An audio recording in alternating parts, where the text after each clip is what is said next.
Oh, it's you. Come on in. Welcome to the Scumm Bar.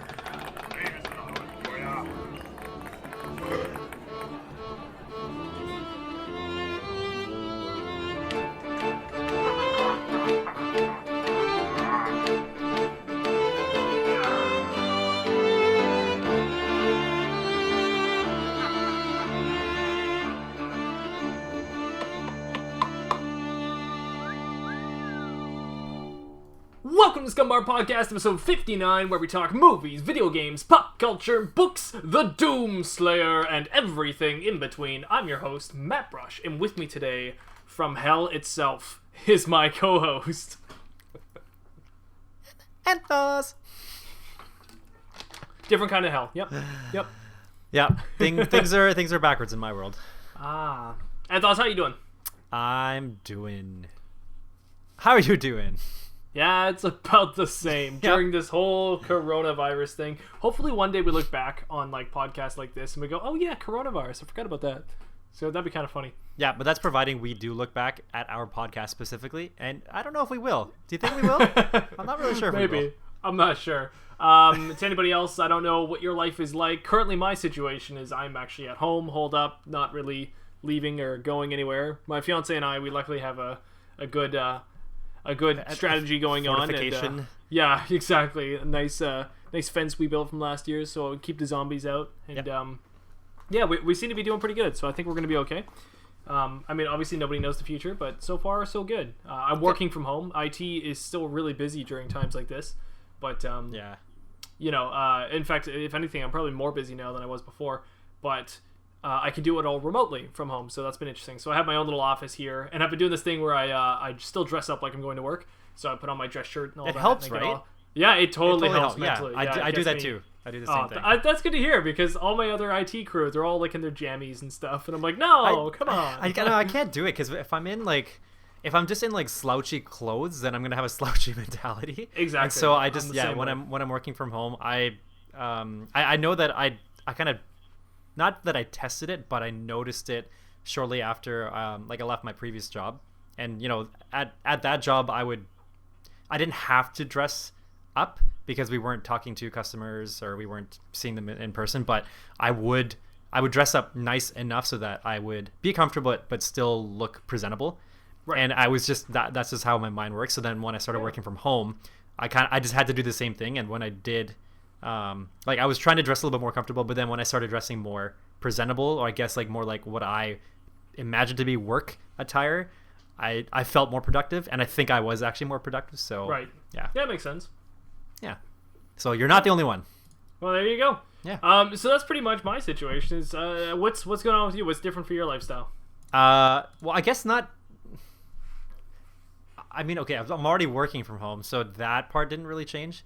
The kind of tasks that I have to do for work also haven't really changed. I guess the main thing is like I'm staying home more anyway, because normally I would either on the weekends or evening time go out, hang out with people, or see my family more often. Right now I'm just going, well, the last time I was there was just to drop off groceries, and I was trying to keep my distance from them just to be sure, because they're older.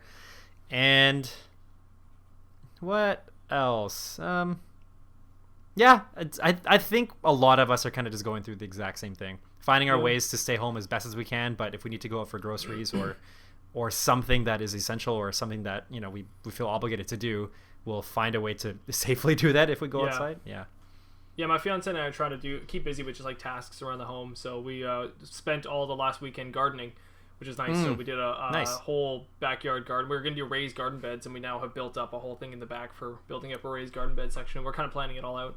Then we're getting ready for building our shed and for building the retaining wall so that we can get a dog. So, oh, cool. Yeah, so we're getting everything all like set up, and keeping our minds busy with those hobbies is good. And trying to go for daily walks, which is nice too. So yeah, it's we kind of need that mentally. Yeah. we can't. So. We are not designed to stay inside 24/7, 7 days a week, or 24/7, 365 days a year.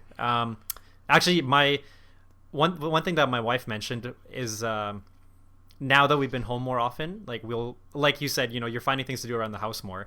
So we clean more often. So she said she's happy to see that like the kitchen counters and things they're they're getting clean sooner. Dishes aren't piling up as much as they used to. Right. So yeah, I attribute a lot of that to her. Like she's very like, if she sees something that needs to be kind of like cleaned up or fixed up, she'll get to it like right away. I'm a little bit slower. So most of what she's happy about is her doing. And when I have done something, then I can say, sure, some of that is attributed to me, but it's mostly her.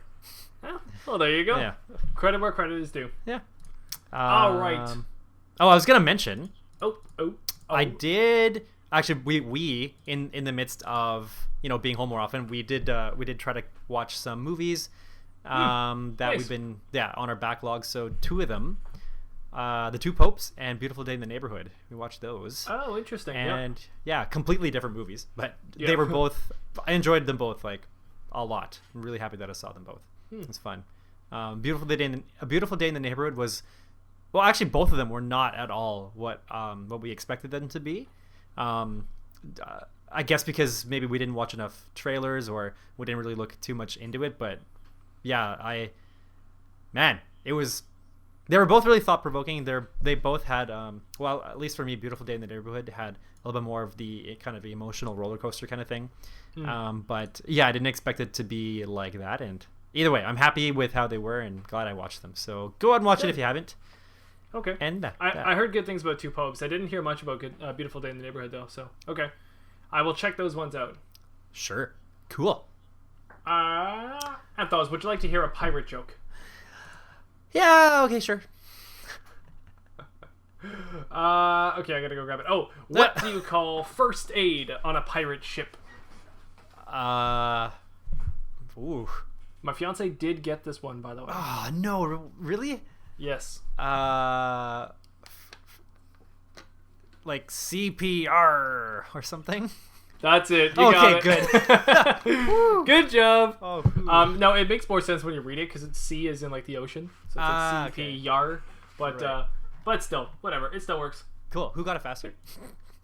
She got it pretty fast. Okay, I I believe it. She got it faster than I'm sure I would have got it. So. Let's move into ye old news. Tell me what's going on in the world. Cool. Well, actually, I just added this to my news notes because just before we started this podcast was 7:00, and since the weekend, at least in Vancouver, I don't know where else is happening. I haven't searched it up, but since the weekend, 7:00, people in Vancouver are getting on their balconies and like clanging on pots, clapping and cheering, and it's all for the frontline people, health official or not health. Well, yeah, I guess like anybody who is dealing with the coronavirus, like in the front, like at hospitals and all that. Yeah, like it's just to applaud them for their service and for them, sacrificing their time and putting extra hours and their efforts and sacrificing their body to literally be there for the people who are sick, having to be there to tend to them and help them out. And yeah, that's good to hear. I didn't realize there was something like that going on. That's cool. Yeah, that's very cool.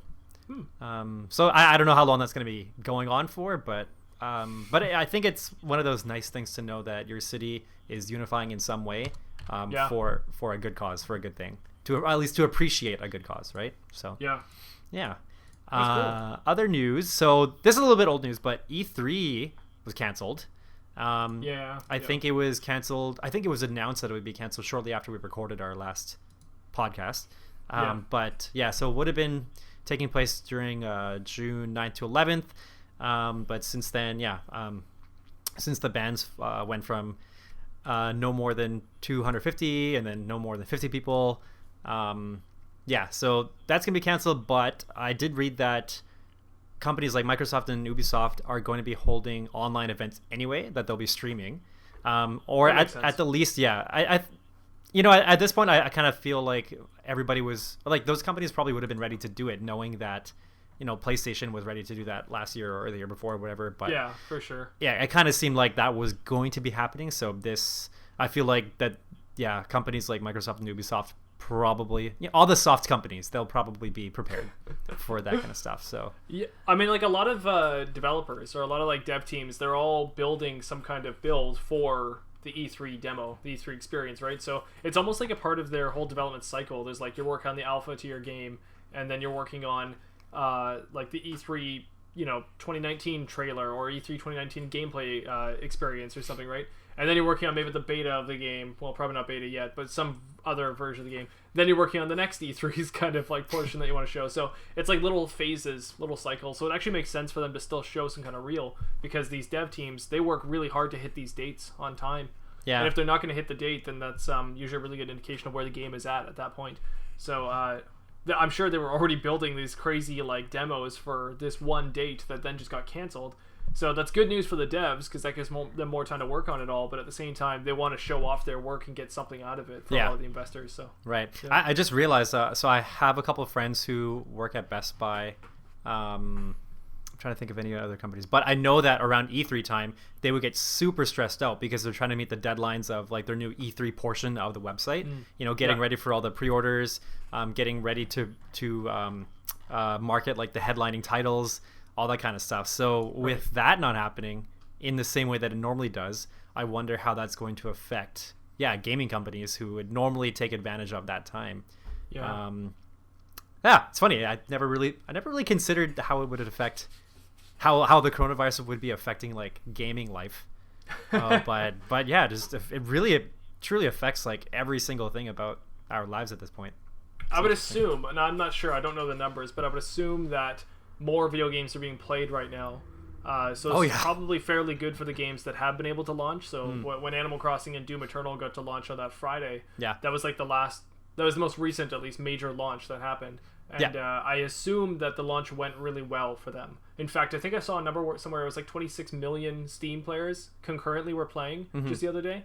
Not Doom Eternal, but like we're playing Steam in general. I think that was like their high. I could be wrong on the numbers, but they hit like their highest number ever of users playing Steam. So I don't know if Sony's also, or if Xbox is also doing that, but I assume there's a lot more gamers right now because of this, right? Yeah, it's funny that you mentioned. So I was going to mention this in during the topic portion, but I read that a lot of people were kind of basically EB Games, GameStop. I assume it would be like the company in its entirety, but I'm not sure who else. But because they did their, I think it was like a midnight launch or something, like what they had already planned. Their launch that had been planned for however long still went through on the 20th, and a lot of customers that I saw like on Reddit, Red Flag Deals, and wherever, Twitter, were just giving them so much flack for like, why are you staying open? Why are you making people work during this time when everybody should be staying home? Like, what the deal is, so why are you not taking the onus to do the right thing? And so I'm not entirely surprised that you're saying the launch day went well, because of course a lot of people who are looking forward to playing the game, especially now that they have the time to be home or are going to be home, they're gonna take that time or the opportunity to play it. So it's just a few of those people who are really who really just wanted to voice their opinion, like EB Games, GameStop, like, what the heck are you doing? So oh, definitely.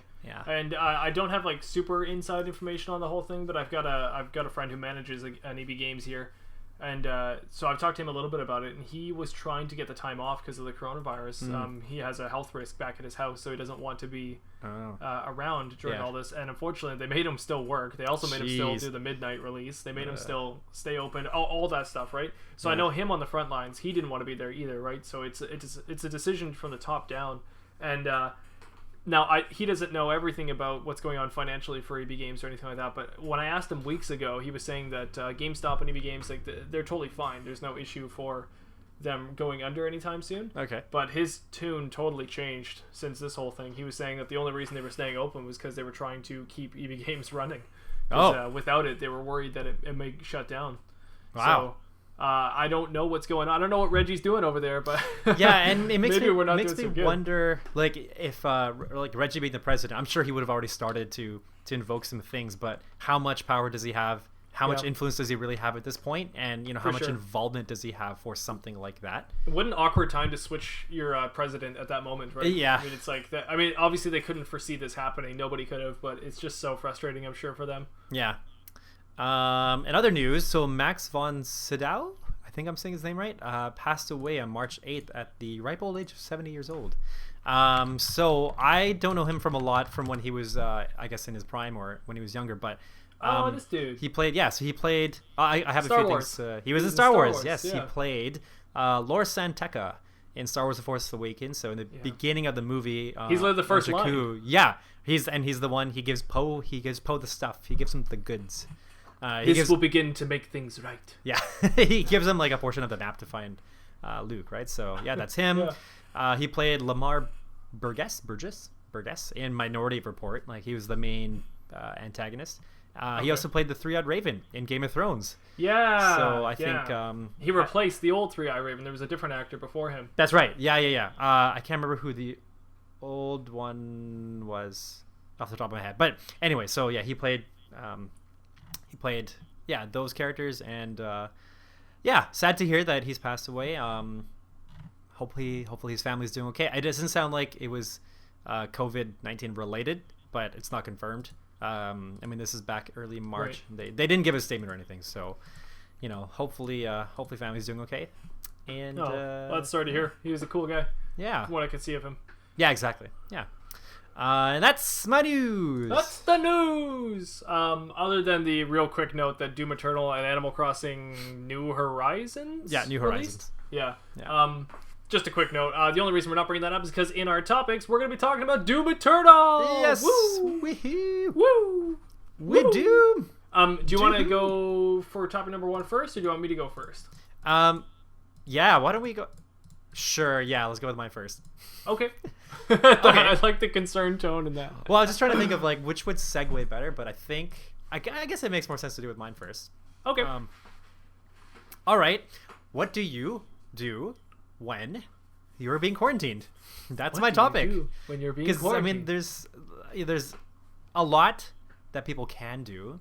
Right. But sometimes there's just so little people want to do because... Yeah. This is actually kind of funny. I had a quick walk with my fiance here. So I just worked from 9 until about 5:30, and then we went for a walk from about 5:30 to 6, then quickly made dinner, and then here we are doing our podcast. So my days are pretty filled up, and I think that's probably the best thing to do. Fill up your days as much as you can. Don't give yourself much time. Just keep doing stuff on the go. Of course, obviously you need to plan ahead. Don't stop planning ahead, but maybe that can be some of the things you do. Take an hour block of your day. Start planning ahead for like your next couple days or something like that. Yeah. But keeping busy. And what do you keep busy with? Well, when we were on the walk, she was telling me it's kind of funny. There's a lot of people, I guess, on Facebook or the social media that are talking about how they're bored now. And I find it interesting because so many people are bored now. I'm thinking, wow, I finally have some time to really get my hands on some of these projects I've wanted to get going on. But these people are apparently getting bored. But what's actually coming out of this, and this is more positive, is people are now doing things like baking. They're now baking bread. Yeah, or something I've seen like that, right? videos of people like trying interesting new recipes. Yeah, exactly. Yeah.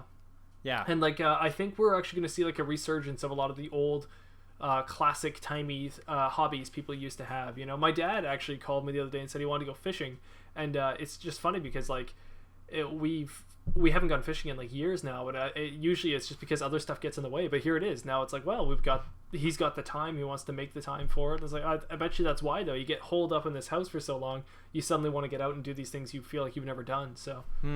That reminds me. I should put this warning out now.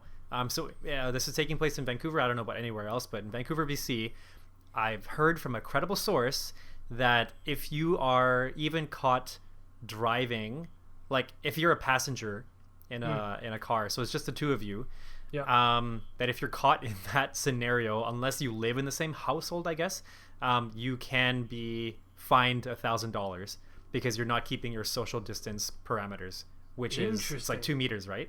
Yeah. That makes sense. So so unless you can be like, unless you can be in the trunk, you can't really be. It's hard to be 2 meters away inside one vehicle, or for sure. Limousines I guess would work. But anyway, the point is that Vancouver parks and beaches and public spaces that normally cater to having groups of people are going to be those hotspots for police to report people and find people. So be careful.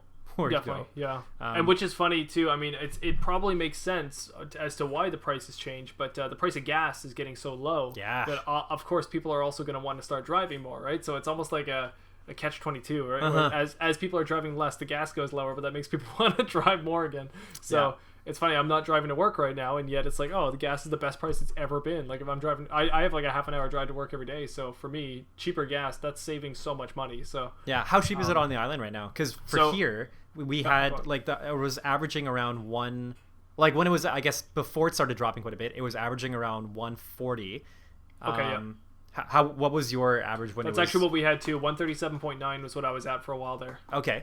And then the lowest I've seen so far was 99.9. I heard that in like other places in Canada, like I think actually a friend of mine from Calgary, I think he sent a picture where it was like 69 or something. Oh wow. But yeah, what's it like on the island right now? On the island, the cheapest that my fiance just saw was 98.9. So we are under $1 now as well, which is amazing. I never thought I'd see gas under $1 again. You know, I didn't think that was ever going to happen again. So it's cool. I'm happy we're here, but at the same time, it's for the wrong reasons. Yeah, it will go back up. So yeah, eventually. So I'm just trying to keep my tank filled as much as I can right now. So I just because it's the cheap, you're always going to use gas, so I just keep filling it up anyways. Unless you drive an electric car, but That's a good point. That's a very good point. For me, at least, I'm always using gas. So. Yeah. No, that's fair. Side note, so because you mentioned, that one of the things people do, or one of the things that, one of the things people do when they're quarantining is, like check out social media a lot. So I just stumbled across this. I just want to read a little bit before we get back into talking about the topic. But so it's on Twitter. It's one of those where like one person starts off something and everybody just like jumps on and builds on top of it. So the first tweet is quarantine not those little oranges?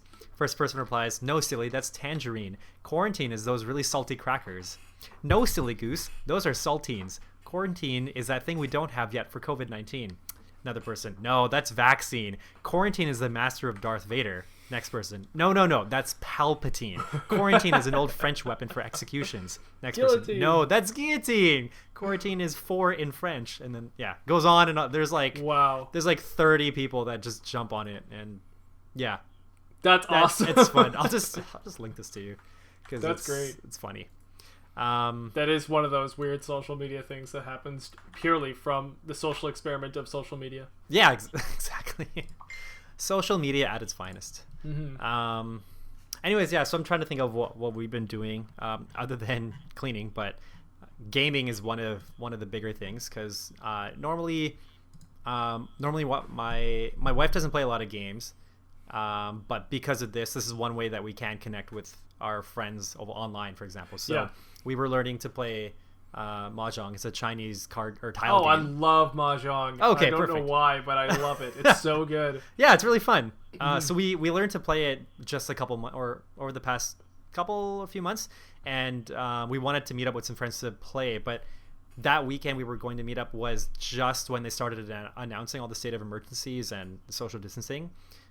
So we didn't meet up, and then eventually found they found a Mahjong app that you can play with online with friends. Oh, nice. You just have to enter the room ID and you get in. So she played that for a couple nights.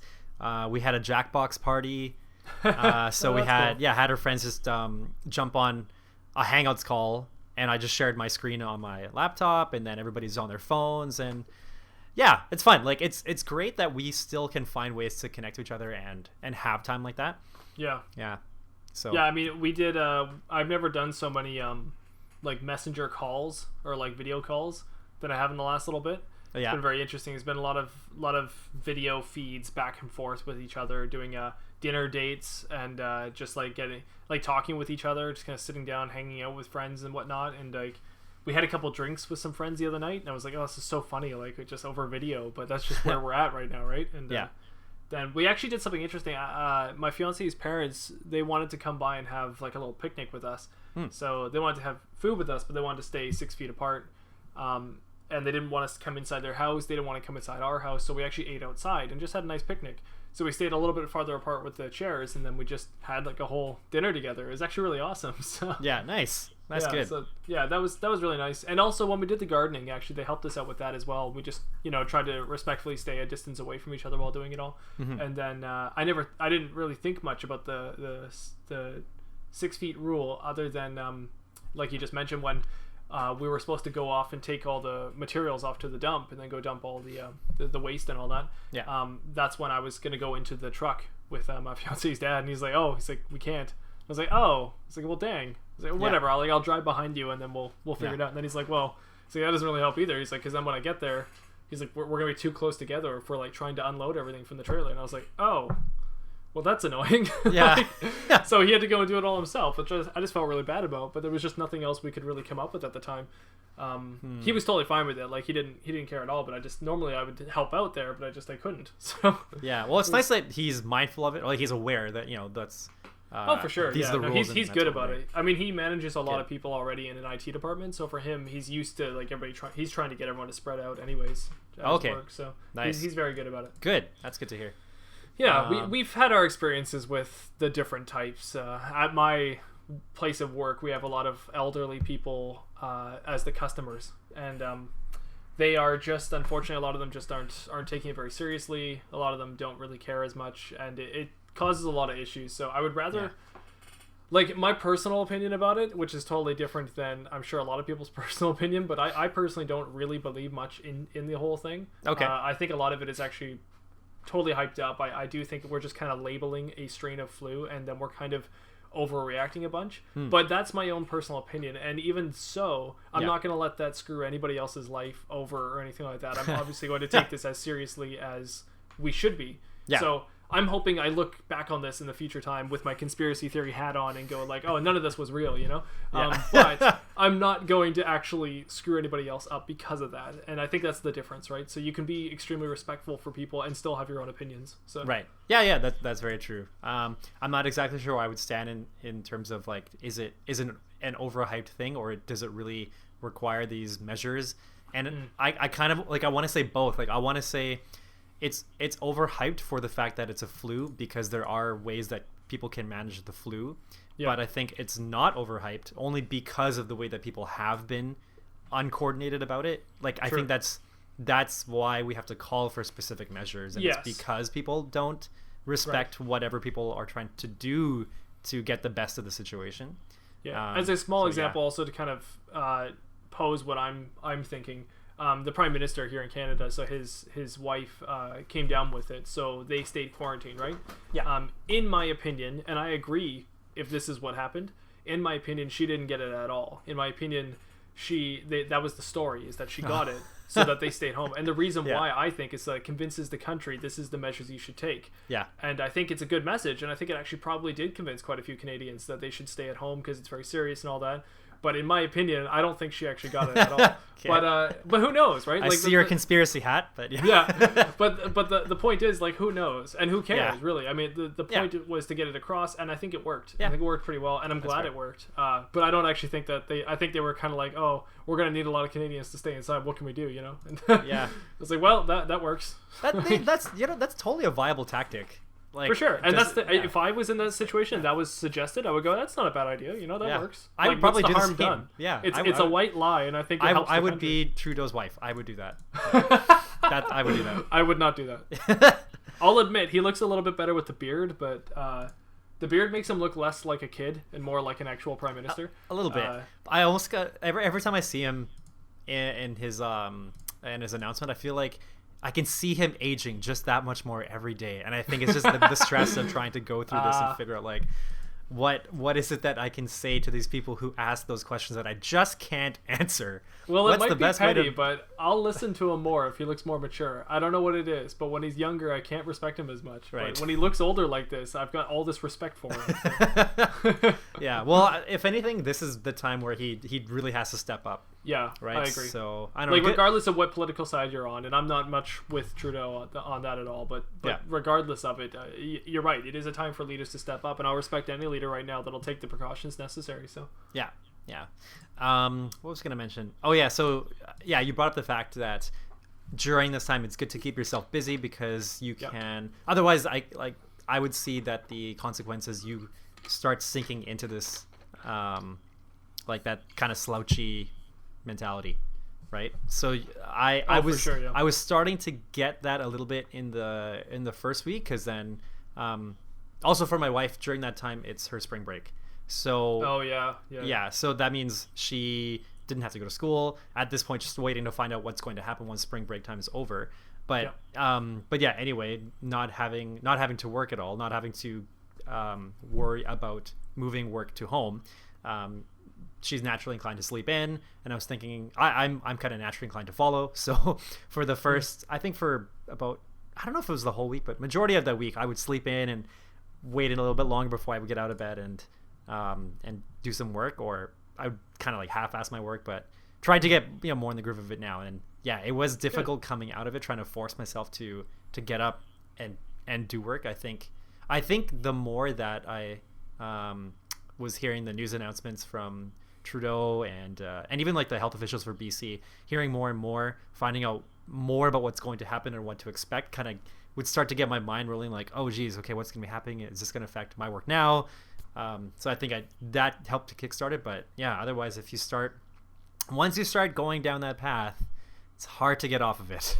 Yeah, I can see that too. And I just had my third day of remote work instead of going into the office. And I can see only your third day, really? Yeah, no, we were late for sure. We were very late. Wow. I mean, we're a financial institution, so yeah, we are. It's tougher to convince the employer, or it's tougher to convince the higher ups to let the workers stay home, because without our financial institution, it causes like anarchy, right? So people will go crazy if they don't have their money. Yeah. So we're still open. Our business is still open to business and all that, and people are walking into the credit union like crazy, but. Yeah. I'm just not there physically as IT, because my manager took more of a stand against that and was like, IT will stay home because we can remote. And there was also like a medical warning saying like, if you can stay home, stay home. Oh, like if you can work from home, stay home and work from home. So we kind of use that to our advantage. We're like, we can work from home, so there's no reason for us to be coming into work and putting everyone in danger, right? Right. There was also an outbreak in the town that I work in, and that outbreak, we're pretty sure, made most of us exposed, if not all of us exposed. Oh, wow. It was pretty much a 7-Eleven, and there was somebody in there, and they were exposed. And it was like, if you've been to that 7-Eleven from this day to this day, well, I mean, I know I was in that 7-Eleven. That's where I get my gas usually. I know like a lot of our members, I'm sure, were in and out of that 7-Eleven. Then they're coming in and out of our business. So the chances are just so high that most of Ladysmith has it at this point. Oh, shoot. But then, okay, so when were you in 7-Eleven? Well, I don't know the exact day, but it was between like the 5th and like the something. I can't remember. Okay, so if you did get any contact, and it was the 5th, because the 5th is more than 2 weeks ago. So sorry. I should pre-emphasize that with I'm not showing any signs of it. Okay. None of us in the office are showing any signs of it. Okay. There might be maybe one employee that was showing signs of being sick. But I'm thinking I'm more carrying it. There's a lot of the whole talk about just carrying it and not actually showing being asymptomatic. That's one issue. Yeah. I mean, my fiance and I are pretty good at taking a lot of pills. We're taking a lot of vitamins and pills and all that, and try to eat healthy and stay active and just stay good. Plus, we're at a decent age, so we're not going to be. I think the chances of showing any kind of symptoms for me are pretty low. So I believe that we probably just carried it at this point. Okay. Yeah. So that's why I don't think it's right for me to be around anywhere, because I could put anybody at danger. Yeah, that's my mentality too, because even when I go to the grocery store, I can't. I mean, it's difficult for me to not be more than 2 meters away, or be because other people who aren't as mindful, like for example, I was at one. I was just looking at like picking up some meat, and then one guy just came up like right beside me, and I'm like, okay, I'm just gonna stop and come back after you're done. And so some people are just not mindful, right? So it's really difficult to stay 2 meters apart. And knowing that I was gonna be dropping off stuff to my parents, had to like it's one of those reasons why I know for sure I have to do what I need to do to make everybody else safe in case I do have symptoms that I'm not aware of, right? Yeah. So what else? I mean, I think there's tons of things that we can do, but I like the idea of what you're saying, that people, this could be the time where people go back to the old niceties of what people would spend their time on, rather than just like staring at their phones, but doing something active, doing something that is about, I mean, if you can, within reason, getting together to do something like fishing, or something that is safe to be doing outside and whatever. There's lots of opportunity right now to get crafty, learn new crafts and hobbies, and just have fun with it. Just learn new things that you don't really know. Challenge yourself. and like make yourself think when you're going to bed at night. This is kind of a philosophy I like to apply to life anyways, but when you're going to bed at night, in my opinion, when you're going to bed at night, you should have something on your mind that you're like already trying to figure out. So for me, I've got about 5 minutes. I'm pretty good at this. It's just one of those lucky things, I guess, about me. But I've got about 5 minutes when I put my head on the pillow before I'm asleep. What? And that's almost like always. Like I'm pretty good at it. Cool. Maybe I'm just going a bit tired. I don't know. Yeah, but, probably. So my philosophy is that in those 5 minutes, I should have something on my mind that I'm trying to figure out, and I'm usually trying to figure something out. So for me, it's almost always coding. And I'm thinking, okay, well, how can I do this differently, or how can I do that differently, or what would be kind of cool to implement, or what other features should I do? And it's almost always coding because coding works really well for me. But it could be something else. Sometimes I'm trying to figure out different constellations in the stars or something. And so I'll think about, okay, well, what does Ursa Major look like? Take a simple one. What does Ursa Major, Ursa Minor look like? And then try to like figure out the pattern in my head or something, right? Yeah. I think it's just good to have hobbies like that and try to figure that out. Oh, the bird calls. So recently my fiance and I were going for walks, and we were recognizing some of the bird calls. Wow. So when you're going to bed at night, just, I don't know, if that's a new hobby of yours, you can start thinking about the bird calls. Okay, well, what does this bird sound like? What does that bird sound like? Or what were the birds you saw when you were on your walk, or whatever it was, right? Yeah. So I think that's just a good philosophy to apply to life anyways, but right now especially, that would be a good habit to get into, because that's going to keep your mind going and thinking about new things to try entertaining yourself with. Yeah. Yeah. I swear I could never be bored. Like I'm not a person that gets bored easy. I always say that if I was in isolation, in a prison, if I was in solitary like isolation, I feel like I'd be fine, because I feel like I'd try to think of a play or like a musical or something, and I would just play that in my head, and then I've got entertainment. Like I feel like I would just entertain myself somehow. I would figure it out. But I mean, that's saying that I have no idea really. There's a lot of tools around me that definitely help, but who knows? But I feel like that's a good trait to start trying to figure out yourself. That would be interesting, just to spend if I were to lay in bed and spend 2 hours replaying all of like the Transformers animated movie from beginning to end, just in my head. Exactly. Like and try to do it as legit as you can, right? Yeah. Like, okay, what scene happens next? What are the lines? Who's in the scene? What's Who's the music? In the room? What's the motivation of this character? What are the colors like? And yeah, and it's really interesting. I'm not saying it's going to make you find a new appreciation for Transformers or anything like that, but it's just something that's keeping your mind active. And I think that's important. And maybe without phones or social media, maybe people aren't used to using that portion of the brain as much. I'm not saying imagination, but creativity, something along that side of it. Maybe they're not used to using it as much, and it's just like a muscle, right? You're supposed to try to exercise as much as you can. So yeah. Interesting that you mentioned that. Kind of, this is side note related, but side note unrelated. But I recall reading something about I might have mentioned it on the podcast too, comparing reading audiobook to ebook.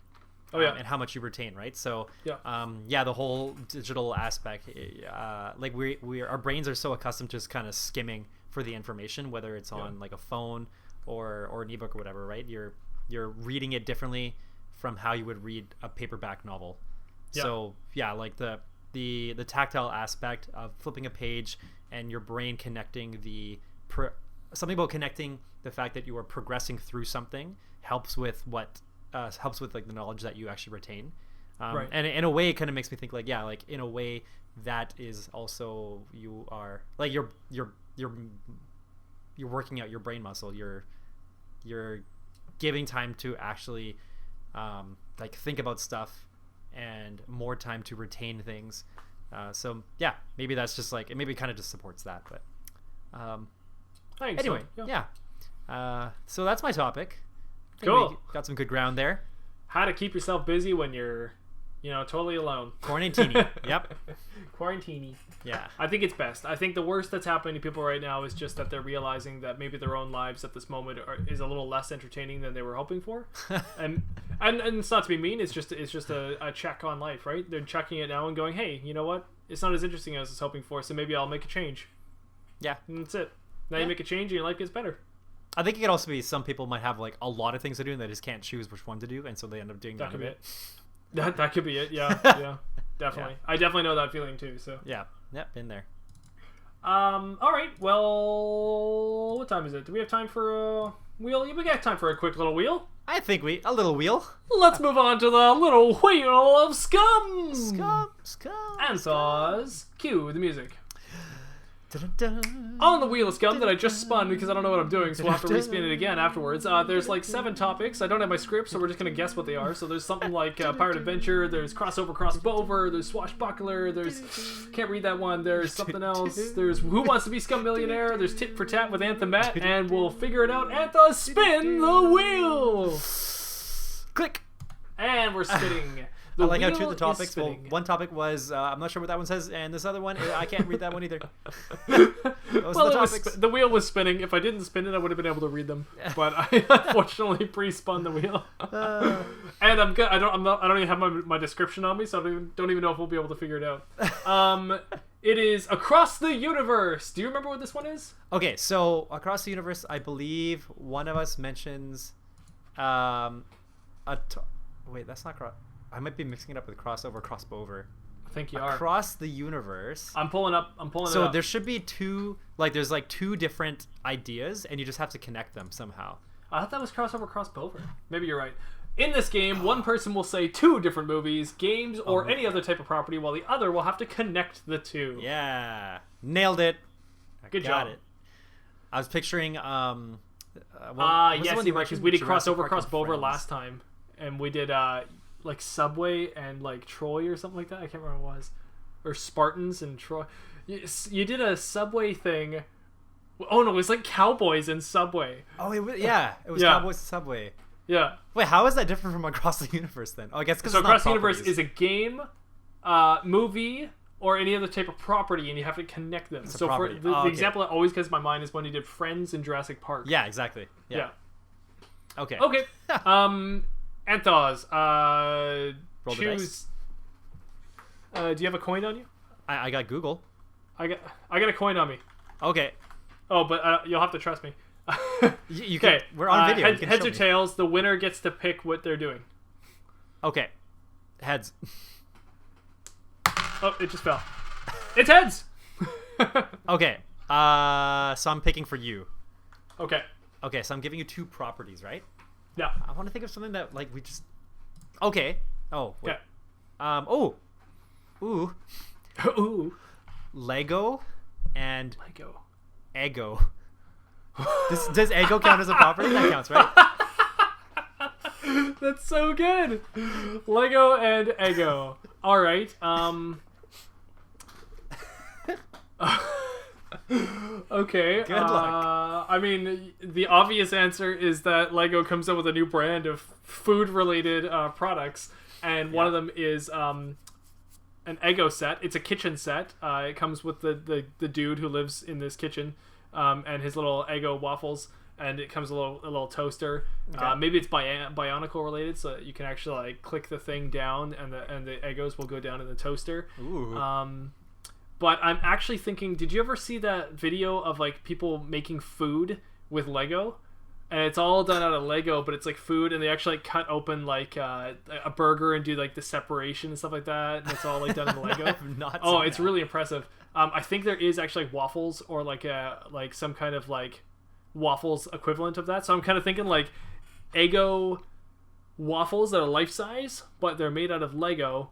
And then you're like pouring like Lego maple syrup onto it, but it's not actual maple syrup. It's just like Lego blocks that, if you can think about it in stop motion, are just kind of like coming down and like going all over like the Eggo waffle. Yeah. And then cutting open that, it's just breaking them into like little pieces. I don't really know how to cross over this with a story, so I'm gonna just come up with a new product. Yeah, that's got a little Bionicle toaster in it for putting Eggo waffles into the toaster. Cool. What's weird is I feel like they've kind of done something like this. Wasn't there a Friends Lego that you showed me, and somebody had like a little toaster with them, or toast or egg waffle? Joey had a pizza. Oh, maybe that was just I believe. I don't think anybody had a waffle or a Lego. In my head. Eggo, I mean. Oh, weird. Okay, so here we go. Even crazier. I never thought about this. Eggo made their own Lego Eggo style Eggo.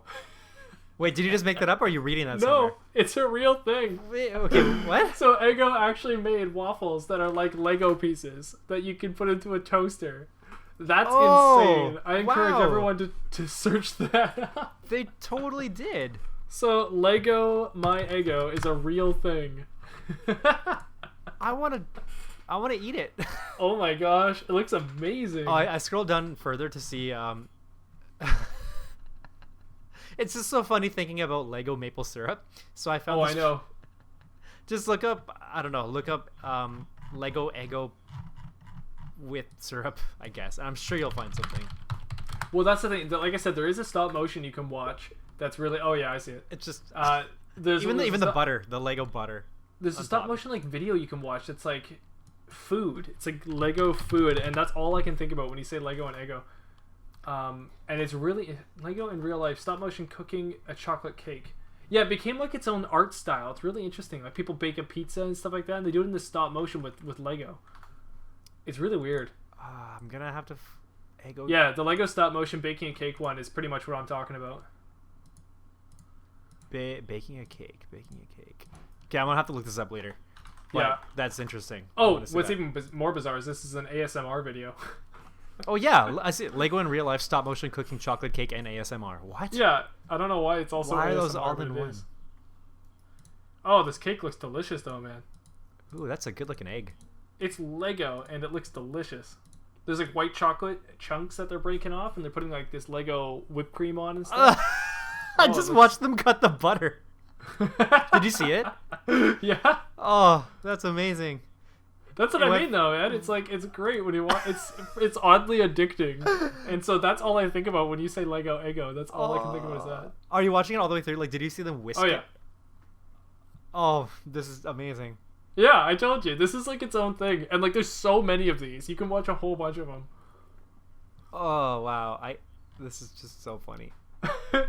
So I encourage anybody at home to check this out because it's much more interesting than we're making it seem.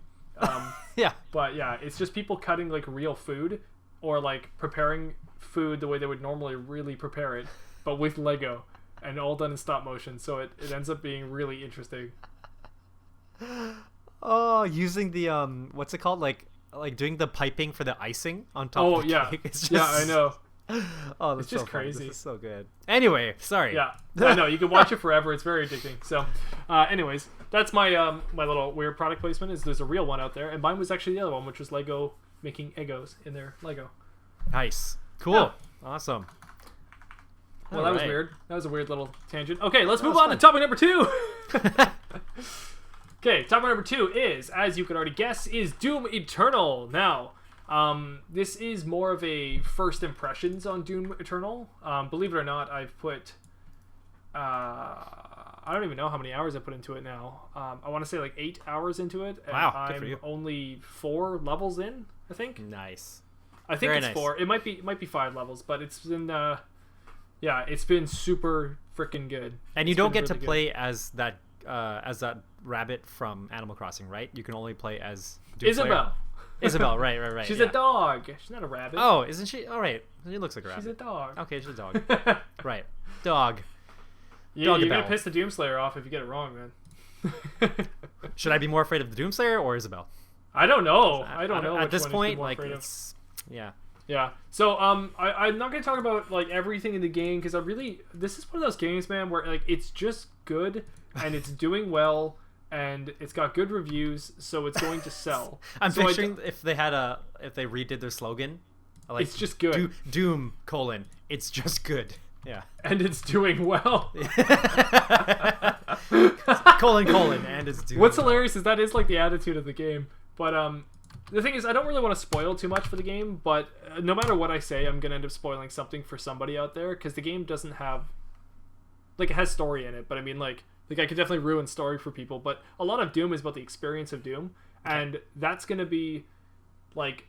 that's going to be spoiled a bit by me just talking about the experience of Doom, and to some people that might be a big deal, so if you're offended by any of that, don't listen on. I know I probably wouldn't have listened to this if I was listening to somebody else talk about this before playing the game myself, but I'd also argue those people have probably already all played it by now, so yeah, maybe not though, so just a pre-warning. Anyways, I just want to talk about a few different things about the game. First and foremost, the music of Doom is back in, like, the best way ever. It's amazing. The music is also doing good.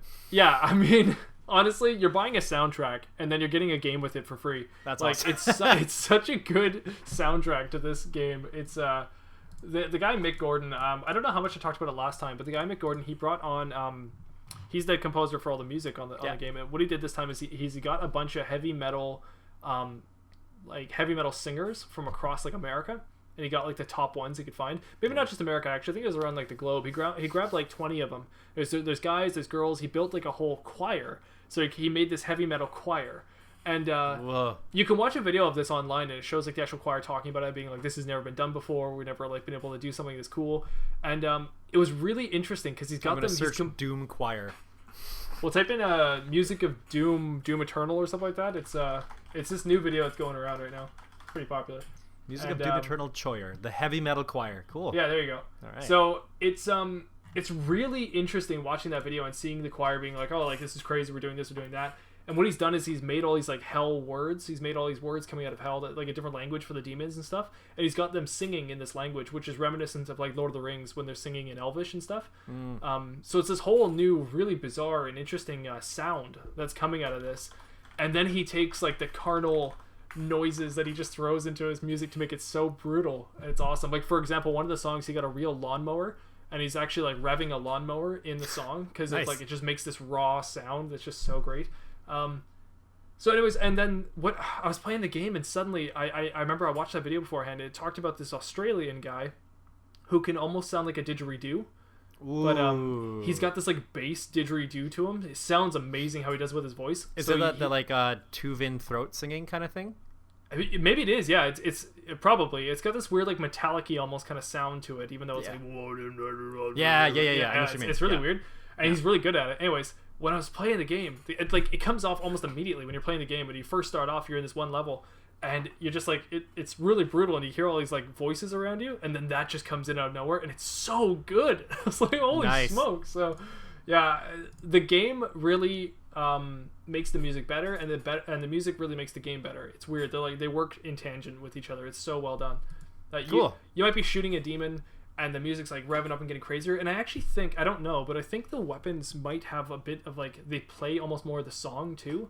That sounds way better than I think it really is, but it's like when you're shooting a machine gun, or the chain gun I should say, it almost makes this noise that like accompanies the music, and like if you hold it down longer, then it just kind of crescendos with the music. It's really hard to explain, but it's there, whatever it is, and it's amazing. It just feels really good. So nice. They both complement each other really well, and I'm sure there's other games that have done similar things like this, but it's really good in this game. And if you haven't checked out just the music to Doom, and I don't appreciate really like metal music all that much. I don't really like it. I don't like screamo music. I don't really like loud, obnoxious music all that much. But for some reason, the Doom soundtrack is great. It's just really good. I can't figure out what it is that's different about it, but it's so much better. In some ways, I'm sure it's catered to a different kind of audience than the people who would normally like screamo and like heavy metal. Right? I have actually heard. Yeah, I've heard that screamo people don't like the Doom soundtrack, so maybe. I heard they found it was too electro for them or something. Which is funny because to me it sounds like it's metal, but maybe to metalheads it doesn't sound as metal. Like maybe it sounds more like electronic music. I don't really know, but yeah, it could also be like interpretation of definitions and stuff like that. I'm sure. Like, there's so many subgenres and all that. I'm sure. Yeah, exactly. Yeah, that sounds fun. I like the way you put that. You're buying a soundtrack, but you're getting a free game. I like that. That's cool. I think when we did talk about this before, but there's so much effort that goes into the production of a video game that's not just about the gameplay, but it's all the other stuff that comes with it. Because like the sound effects, the music that goes with it, the marketing is also like really important because people have to understand what they're going to be buying into, right, to get the sales. But when you tell a story really well, and you get a chance to, and you make the user, like the player, able to go through it and understand it and feel it, and like that's just all like everything encompassing with the music. That's how you get the player to feel all those things and to really understand what did you make, what did this company do about this game for the people to enjoy it, right? So I think that's really cool. That's good to know. I'm glad you're enjoying it. It's amazing. And to anybody who hasn't played this but maybe played Doom 2016, the best way for me to explain it is that in 2016 you're kind of just shooting at stuff. In Doom 2016, like you could literally use I think almost any gun in Doom 2016 and shoot at any demon. But like I actually kind of forget how Doom 2016 plays because this one plays so differently. It smacks you in the face with being difficult right away. And I think that's what almost seems difficult about it, is that every demon has a specific gun you should use on it because it's quicker and it's got like a weakness to that gun. It even says on like the codex, you can like read each demon and it's got like, oh, it's weak to this or it's weak to that. Okay. So as you're playing, they keep talking about the strategic battlefield, like demon chess they kind of mention in the game. Like you're kind of like playing this strategy game against all the demons as they're coming at you, and you can feel it because you're like, okay, I'm shooting this one demon with a plasma rifle and that hurts him and all that kind of stuff, and I can get this out of him. And then suddenly they throw this other leaping demon at you and you go like, oh crap, so you have to switch to your chain gun because that's what's weak against him. But then a Kako demon's like flying at you and you have to shoot a rocket and try to get it in his mouth because that'll take him out immediately. So you're like switching guns constantly. Sounds so chaotic. It's very chaotic. Not to mention the fact that if you wanted to, you could whip that Kako demon and swing around him like Spider-Man if you wanted to, and just swing around and then just go fight more demons on the other side. So it's as hectic as it sounds. I can't describe the gameplay of Doom though. It's something you just have to play and find for yourself. That's a weird thing too. People are finding now, it's only been out for a week, people are finding now that everyone has different gameplay styles too. So everyone kind of plays it differently. Some people just blow stuff with the explosions. They're like blowing stuff up a lot more. Other people have more finesse, and they're like threading the needle more as they play. And it's very interesting. There's just like different gameplay styles to it. Cool. I'm glad. So part of the reason why I'm glad that you liked it is because there was a lot of hype leading up to this. About because you mentioned it like quite a few times throughout our podcast, and I think every time I was thinking, I really hope when it comes out he enjoys it, because otherwise he's going to be so let down. Yeah, there was a part of me, I never even considered not liking it, and there was a part of me at the beginning, I put it on not the hardest difficulty, but ultra violence, which is just below nightmare. Yeah. And that's what I normally play Doom on, so I was playing and the small demons were killing me, and there's also like environmental things, there's like cannons that shoot at you and stuff like that, and those were killing me, and I was just getting really frustrated really quickly on like the first level, and I was like, I should be enjoying this and I'm just getting really mad right now, and I was like, this is weird. So there's a part of me that was like, am I going to like this or am I not going to like this? By the time I got to the end of the first level, I realized it's because they're really trying to drill into you the new way of playing. And they're trying to train you, the player. And culmination of events came down to what just happened just before we did this podcast, and it just got my blood boiling. It was amazing. It was really good. And I'll talk about that at the end of this, but there's a thing, it's kind of spoilery, but it's not super spoilery. But it's just like, it's such a good reason to play this game.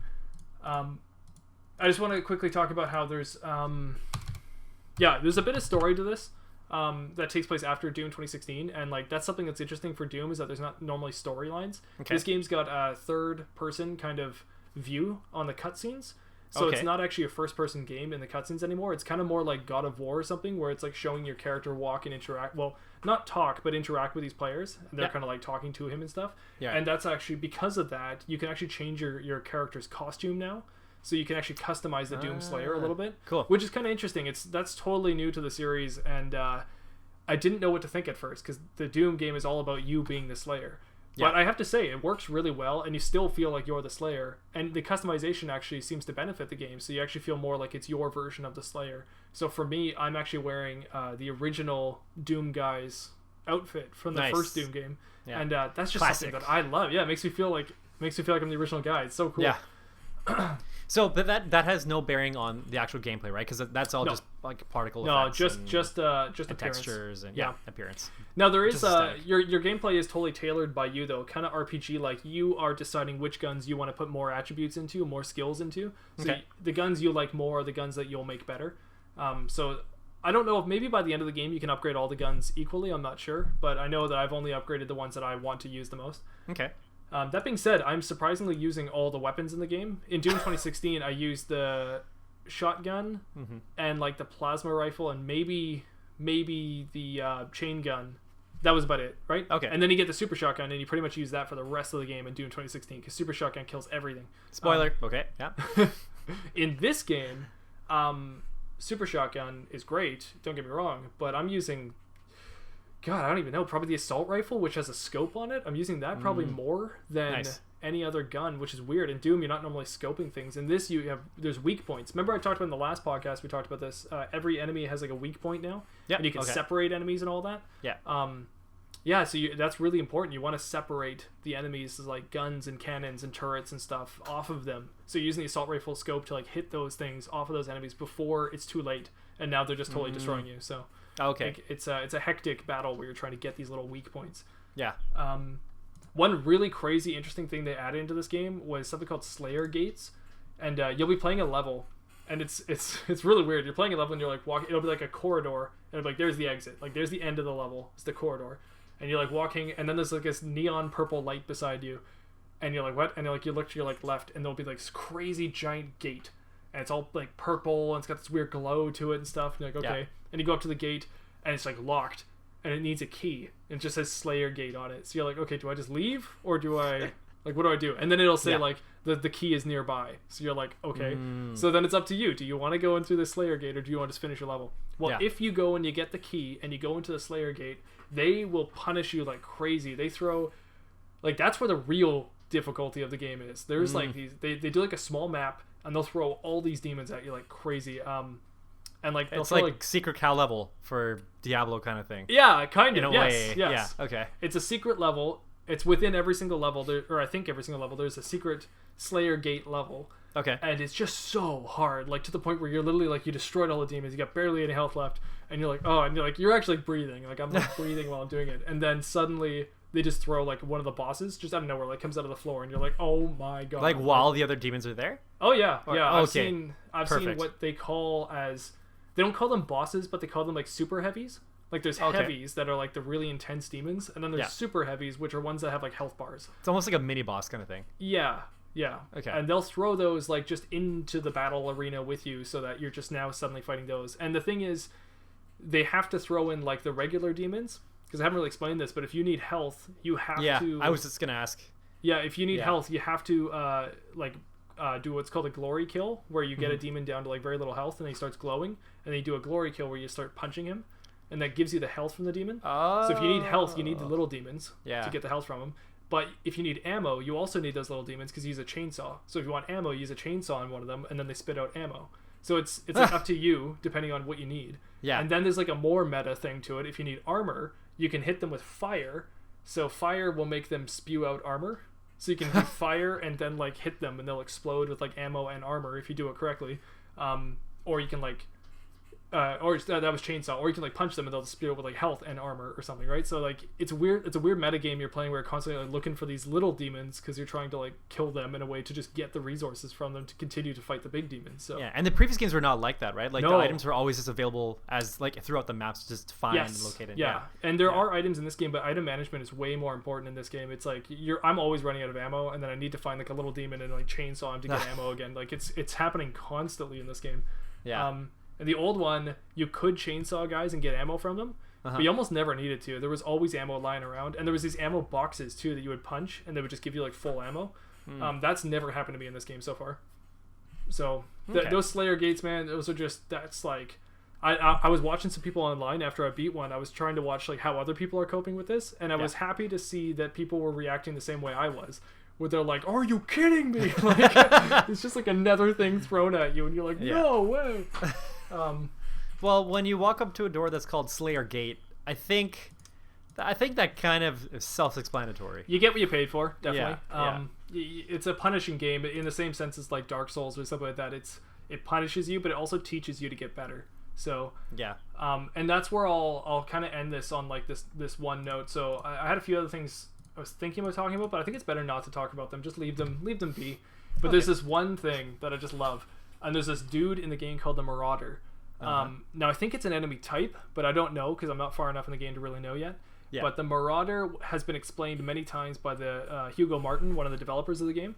Okay. And he constantly calls this the Darth Maul to your Obi-Wan, or like the yin to your yang kind of thing. Yeah. So he always explains it with this analogy. He always says you're training to be a black belt.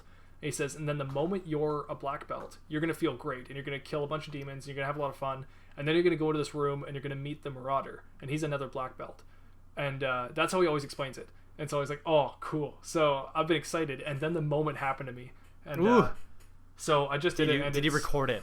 Did you get it on I didn't footage? record it, but I it's funny. I wasn't sure how I was gonna feel because I've gone through a few of the Slayer gates where I'm almost like anxious, like to play it. I'm like, I don't even want to because it's gonna be harder than the last one was, you know? Yeah. And I'm like, that's gonna suck because like the last one was so hard. So, anyways, the moment I met him, I had read some people say that like they have to change the difficulty and like bring it down when they meet him because like the game gets way harder. And I was like, oh, like I don't want to let that happen. I'm not changing the difficulty on this. So when I met him, I have to admit it is a lot harder, but it's not.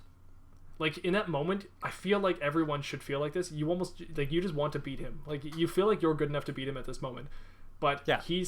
They make his AI is so good. I've never seen another enemy with AI as good as him. It's like playing another player online because like he's got like a shotgun for when you're up close. Yeah. And then he's got this like ranged weapon for when you're far away, and he dashes like you do. So you dash in the game, and you're going like Mach 5 all the time. But he is as well. Like you'll look and you won't know where he is. And you'll just know he's somehow behind you, and so you'll turn around and he's already there. And you're gonna have to like dash out of the way. So, wow. His only thing too is he's got this like shield, so you can shoot him with anything, but he'll just block it. His only weakness is like just in a moment before he attacks, his eyes go green and this like sound plays, and you've got like a split second to react and shoot. And if you shoot at that moment, you got to do it like 8 times, and then he'll go down. Okay. So is there some recoil? Like if you hit him during that time, then is he stunned at least for a second, or is it he just is stunned? Okay. Yes, and that's the trick. So I figured it out after a little while. So I think I died 4 times.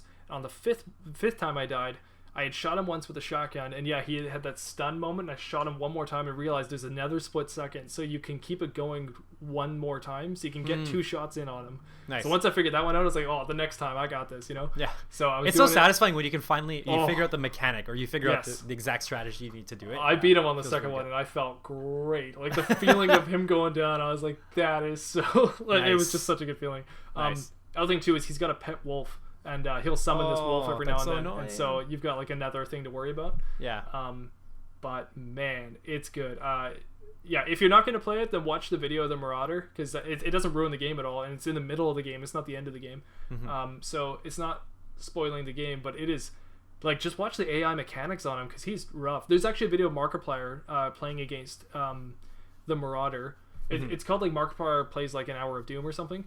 And near the end, they figured that Markiplier was really good at the game, so they just put him against the Marauder right away. And you'll see, he dies like 8 times like right away because the Marauder's so much to take in. I'm just gonna look this up. And it's pretty funny. And they actually they applaud him because Markiplier played the game pretty well, being somebody who had only played Doom 2016 at the time. And it's just really good. And now that I've beat the Marauder, I'm like jazzed to fight more of the demons because I'm like, here we go. Okay, if I can do that, I can do anything. So that was really crazy. But I'm just happy I beat him. Nice. Cool. Good. I have a feeling, knowing Doom Eternal and knowing how some of the other boss battles have gone, now that I've beat him, they're going to throw him at me just random moments in the game now. And for 2, they're probably going to throw more than one at me. I feel like there's probably going to be multiple Marauders now fighting me. And if that ever happens, I feel like I'm dead. Like, I feel like I'm not going to be able to get through that. I was actually thinking, like, what if, like, next level Marauder would be if he... Because you were saying he basically, like, acts and moves the way that like a player would. Yes. A player in this game is able to heal. So what if he were able to heal? So in the middle of a fight, you know, you're I don't know if did you say that he has a health bar or no? He does not have a health bar. No, you tell by his physical appearance. You can just tell how much armor you've stripped off of him as you're shooting him. So because then if they had this thing where they did show the health and you're getting him down to like very very very low. But he finds a way to heal up, off of you or something like that, and just to add. That must be annoying for him fighting me, and then I have a health bar, and he sees my health actually go that's back true. Up. Like, AIs must hate fighting players. People. People. Yeah. What do they call us? Intel. They call us eyes. Yeah. Cool. Yeah. Nice. So I'm loving it, man. I will have more to report when I beat the game. I probably won't make another topic. I'll probably just talk about like what's new with me kind of thing. But I am happy to say that the game is as good as it's. I don't know if it exceeds my expectations because my expectations were pretty high. I would say it matches my expectations at the very least.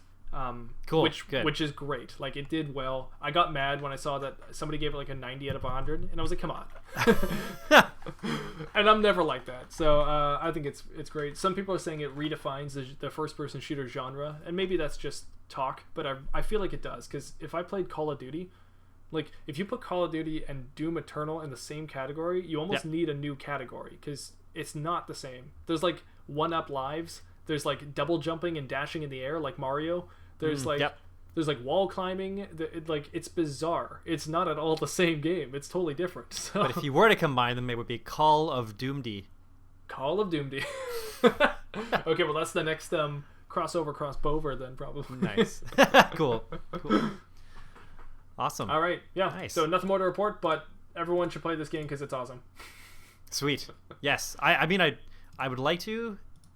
I never really got into Doom before. This one does sound like it'd be fun. Like the challenge aspect sounds really fun. You know how you and your friends always have that like slogan, "Beat the game." Yeah. This is one of those games where like you don't even need to say that slogan because that's like the slogan of the game. It's like Doom, beat the game. Beat the game. Like there's a moment where like there was a character in the story that was like, you can't do that thing, and then like this AI voice in like the character's head is like, do the thing, and then like the objective came on the screen, it was like, do the thing. Like it's just like it's totally like making fun of all. I don't know, I just love it. It's very well done. It's got this attitude about it that's just really fun. Cool. Yeah, it does sound fun. Yeah, maybe I'll add it to my backlog. I recommend my ever-expanding list of games. Yes, but the thing is, I mean, it'll be timeless. There's no need to play it at this moment. You can wait until it goes on sale, for sure. Cool. But right. it's Next, definitely fun. I haven't even touched multiplayer, and I know a lot of people are talking about that. But oh, and really quickly, the speedrunning community is like all over this game. And as they should be. Yeah, they're already trying to break it, but I don't know yet because I don't want to watch the speedruns and like, Yeah. get the game ruined for me yet. So I'm not too sure what they've done, but I've heard that they were able to do out of bounds speedruns, which I think I said last time I didn't think that was going to be possible. Yeah. But apparently they have been able to figure it out. I think there's always going to be some way to figure that out in like every game, right? Like, I guess so. It's just the way the levels were designed. I didn't think it was going to be possible, but I guess there is a way. So yeah, I don't think developers make the game with intent of not allowing that to happen, right? They did specifically say they were going to try to make it harder for the speedrunners, though. But not impossible. Not impossible. Of course, it's Yeah. never impossible. Speedrunners exactly. will always find a way. But it was just like they had that in mind while designing the levels, right? So yeah, well, that's like speedrunner mentality of beat the game. Like, oh, it's gonna be for harder. sure. Well, we're gonna do it anyway. yeah, right? for Yeah, sure. that's- I mean, the thing is, I mean, this is gonna be one of the most fun games for people to speedrun because you have to have skill to be able to go through this thing quickly. Yeah. And also, I saw somebody quote this game, or I saw a quote for this game from I think it was IGN, and they said this is a game that forces you to go fast, and then once you feel like you're unstoppable, the game is keeping up with you. So like no matter how fast you go, the game is keeping up with you. So I'm excited to see if speedrunners will also say that because like eventually speedrunners just go so fast, right? So I mean, I don't know. Yeah. Like if the game can always keep up with you, then that's awesome. But I feel like it is. I understand what they're talking about because I feel like I'm just trying to go so fast all the time. The game is just constantly okay. Well, let's go faster, and it's just like that's really interesting because that almost builds off the whole amiibo aspect for like Smash Bros, for example. Because when you buy an amiibo and you put it in the game, you train it, but it basically eventually like keeps up with you. So the point of having the amiibo is to be always improving, basically, to be continually moving forward. So that's a cool concept. Yeah. All right. Well, nice. That's all I've got. Anth0z. Mattbrush? Where can the audience find you? Well, for the next little while, you're gonna be able to find me right here at home because that's life. That's life. That's life. But if you wanna connect with me on Twitter, you may as well. And you can find me at Anth0z1. That's at ANTH0Z1. And if you want to find me, you can also find me on Twitter at Mattbrush Gaming at MATTBRUSH GAMING. That's Mattbrush Gaming on Twitter. I'm also on YouTube with Mattbrush Gaming as well. I put our podcast up there in video format so you can watch the podcast. But I strongly suggest just listen to it. Just get a different tab and then do something else because you're not going to watch a visualizer for that long. And then if you want to listen to us like a regular person, you can do podcasts. And any of your podcast platforms we're available on at the Scumm Podcast. You can give us a like or a comment and let us know what you think about our episodes, and if you want to hear a certain topic or if there's anything you want to hear Anth0z or myself talk about, go ahead. Tell us all. You can write us an essay or like a long form comment if you really wanted to. You could email us with that at thescumbarpodcast@gmail.com. We'd love to hear from you guys and hear your thoughts there as well. And I think that's everything except for what's this?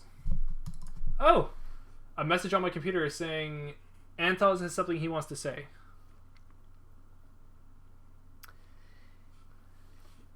In times of solitude, look inwards. Don't worry about the external and just focus within.